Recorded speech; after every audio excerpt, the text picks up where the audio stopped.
we think libido just happens to us, but we create it in our brain. Because if a woman is saying, oh, sex is just too much work, then she's going to create so much evidence of how it is work. Now, in this episode, we talk about the impact that low libido can have on not just your sex life, but your whole life, and the role of your brain as the largest sex organ in your body, as well as how to get your body working with your brain to boost your libido and maybe even supercharge it.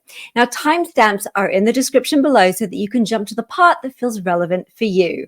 Enjoy. So, Julie, you coach women on their sexual wellness. So what kind of impact do you see that low libido has on the self, on life in general, and broader relationships? When women have low libido, they tend to think a lot of things about themselves, about their relationship, about their body. They're thinking that something's wrong with them. They're thinking that, I guess this is just how life is going to be, that there's nothing that they can do about it. And that impacts everywhere where they show up in their lives, with their families, with their partners, at work. And when they believe that something's wrong with them, how are they showing up in every other area? Probably not as well as if they think, okay, this is interesting, this is happening. What can I do to make this different? What can I do to help myself increase my libido, increase my happiness in any area of life? I think it kind of is this overshadow of what could be happening for their life as a woman. There's a lot of social pressure to be very sexual and sexually active and very kind of capable and confident in the bedroom as well, which probably makes matters worse in terms of the pressure you put on yourself and questioning where your libido went, why you don't have a libido, and feeling like you must be not normal, and the ripple effect and the extra drama that creates around that. But I know you're a fan as well of Emily Nagoski's book, Come As You Are. And there were 2 or 3 sentences in her book that really jumped out at me as being fascinating, and I instantly wanted to know more.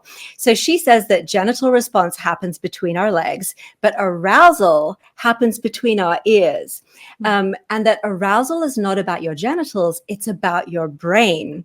And then when I look at your website and it says, in letters right across the middle, your brain is your largest sex organ, I'm thinking, oh my goodness, I need to know more about that. So tell us about the role of the brain in sex and libido.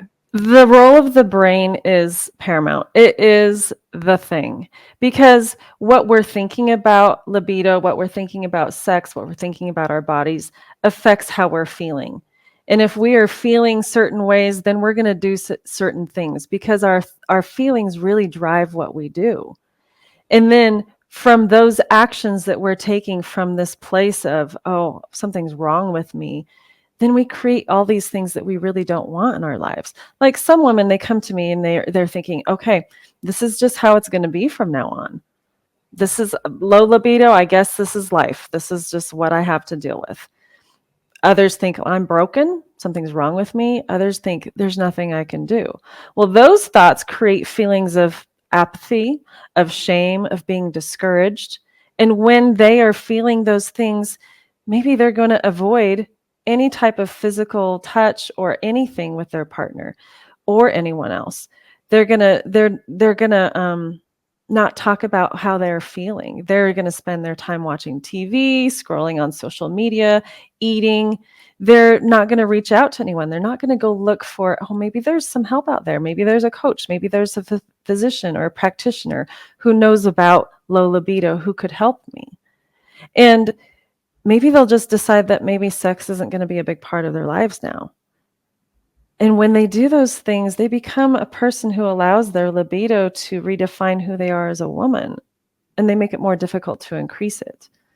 So if we want to pull back our power, like reclaim our power, and actually maybe use our brain as a tool to reinvigorate our libido, maybe even supercharge it, like how can we start to get our body working with our brain to get our libido back? You go in when you're buying some clothes and you try things on and you want to see how they fit, and like, How does this feel? Same thing with our thoughts. Like if we're having these negative thoughts about, well, I'm broken, there's nothing I can do, that doesn't feel very good. But what if we experiment with different thoughts like, okay, well, I'm open to believing that maybe it doesn't have to be this way.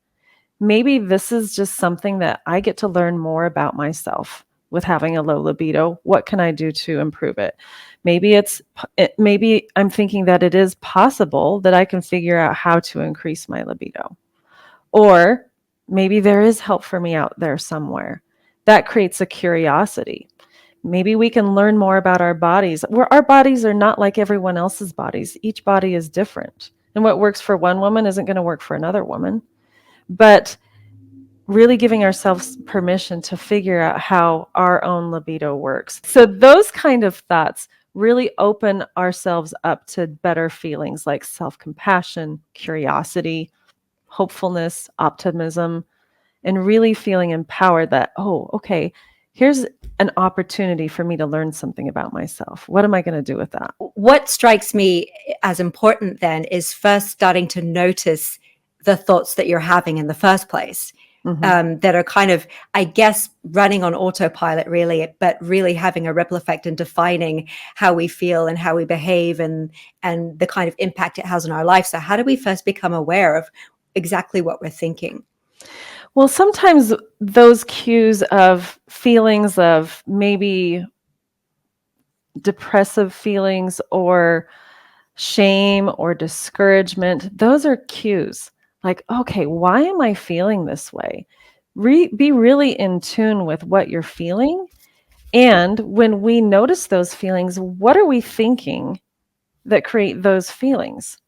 Like, if there's nothing I can do and I feel discouraged, just noticing the thoughts that are going through our brains. We have thousands and thousands of thoughts that go through our brains every day, consciously and unconsciously.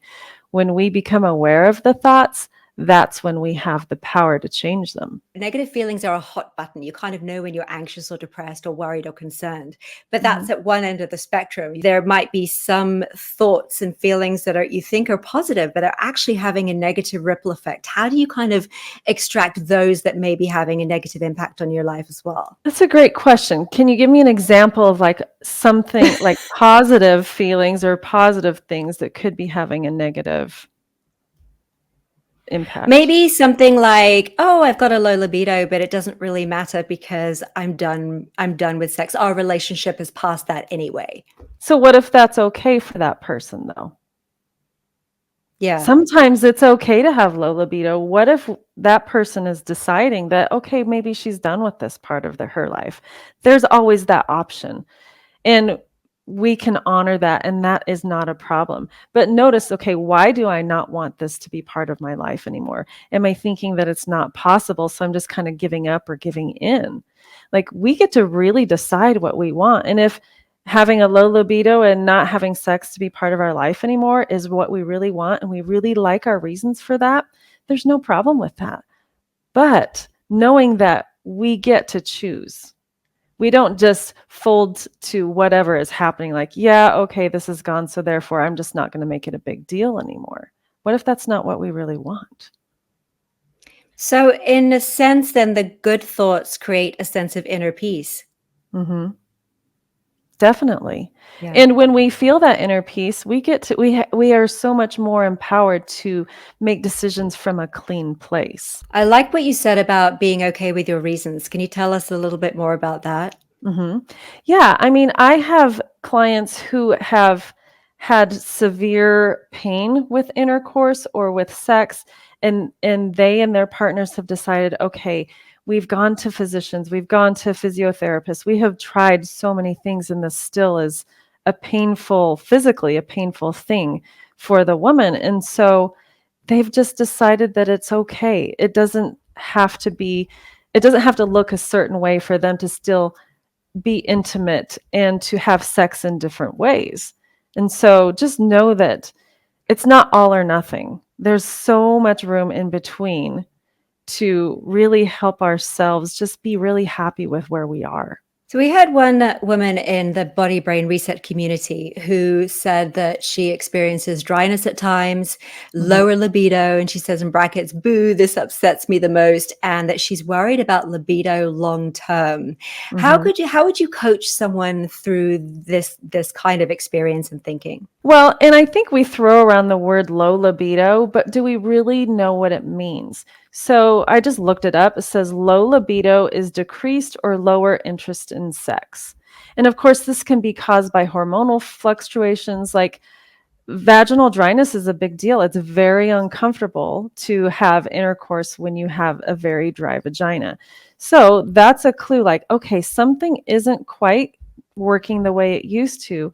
What can I do to help that pain go away so my brain is not thinking, oh, sex equals pain?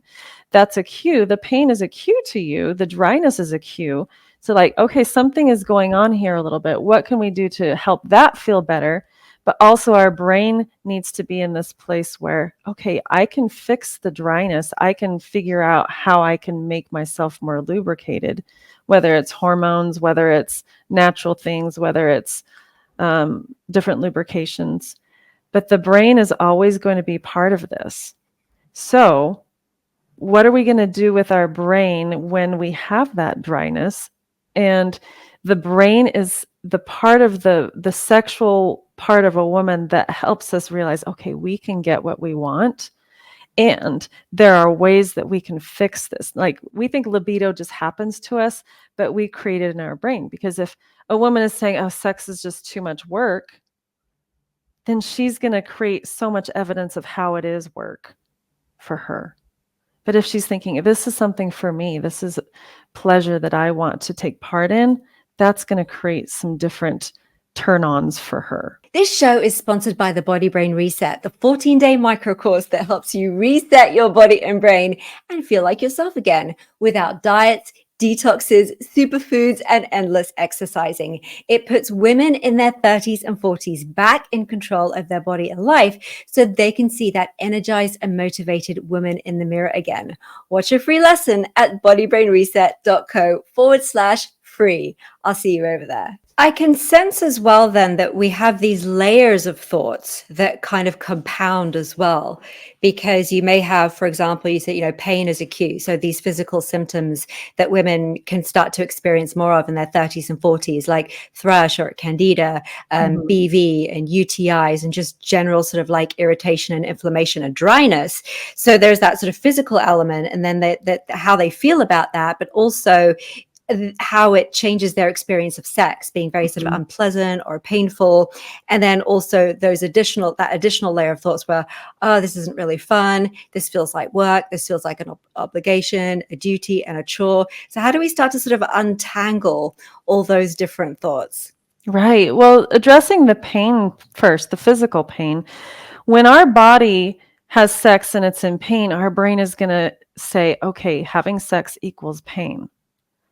It's going to not want to have sex because it doesn't want to put our body into that situation where we feel pain. So that's something that's really important to really figure out, because we're not going to want to have sex. Our brain is actually very protective. It has that primitive side where it's like, oh, I want to protect you from any kind of pain or discomfort. And that's what it's supposed to do. But then this adult part of our brain, it's like, okay, we have pain, maybe we can do something to figure out how to make that pain go away, because sex doesn't need to be painful.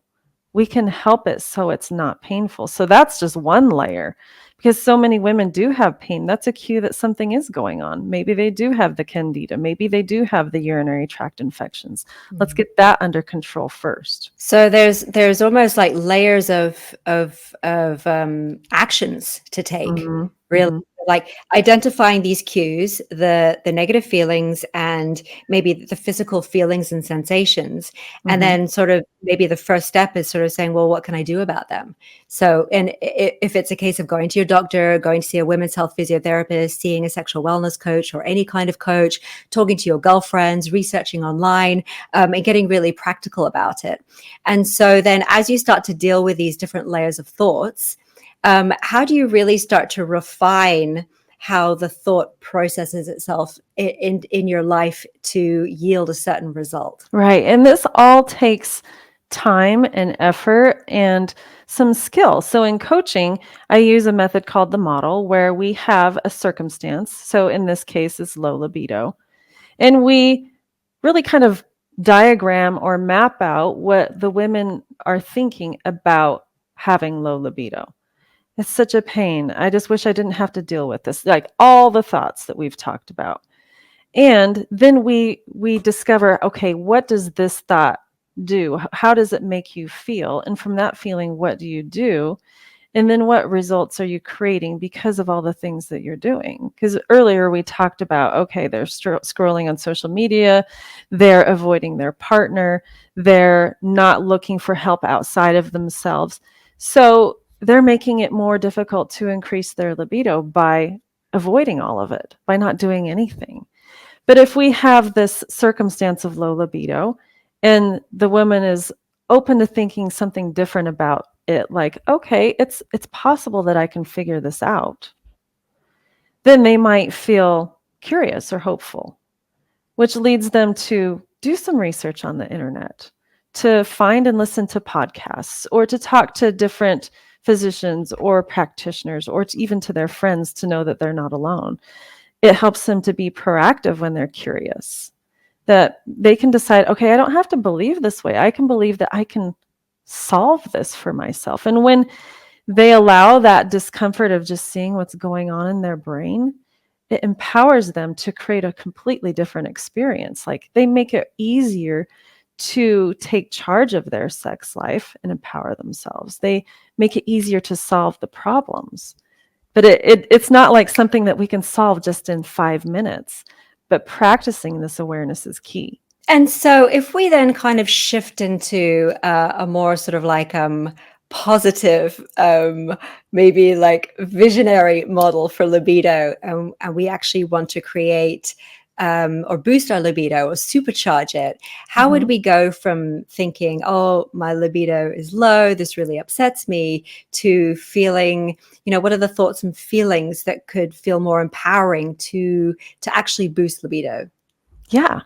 It's almost like I am learning how to use my brain to help me feel more turned on or more sexual, or just really cultivating thoughts and realizing, okay, my brain has a lot to do with this. It's just not my body and how it shows up.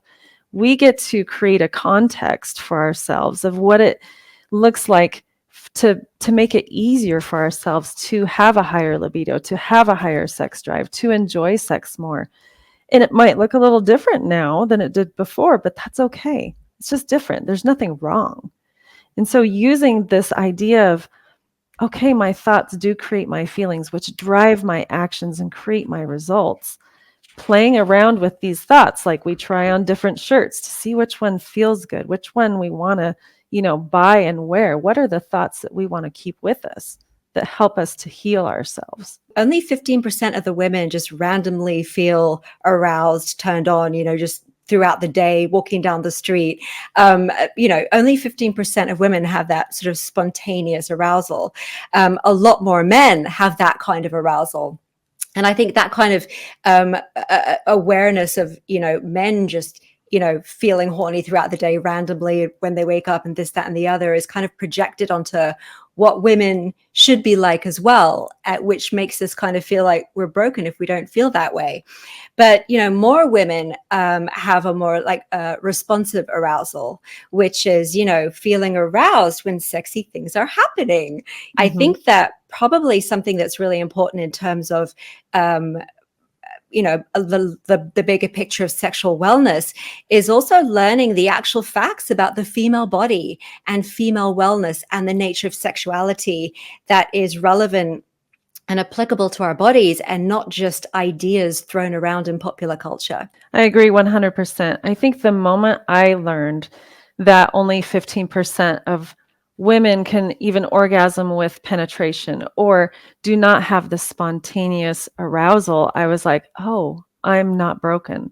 Like the 85% of us who experience arousal, not spontaneously, but responsively, that's okay. We are normal. And just knowing that we are normal, that we are not men, that we do not have that spontaneous desire like them, it's okay. I like to equate or use this example of men are like the microwaves and women are like the crock pots, the slow cookers.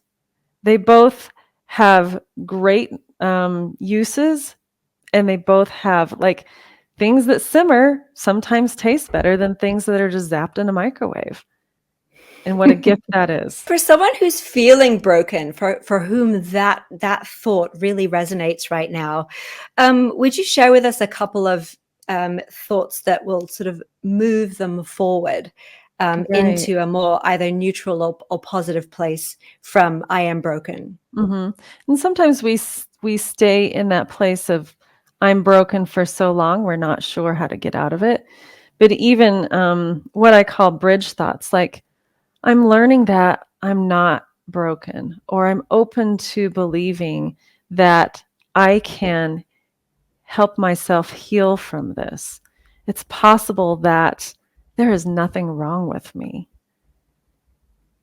I can allow myself to just be me. And those Those are feel real. so much better than I'm broken.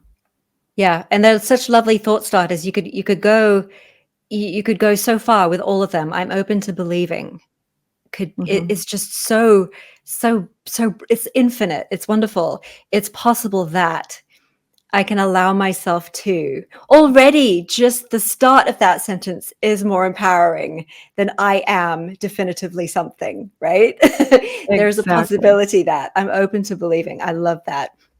So, Julie, you've been through a lot as a woman. You've had 5 kids. You've been married for a really long time.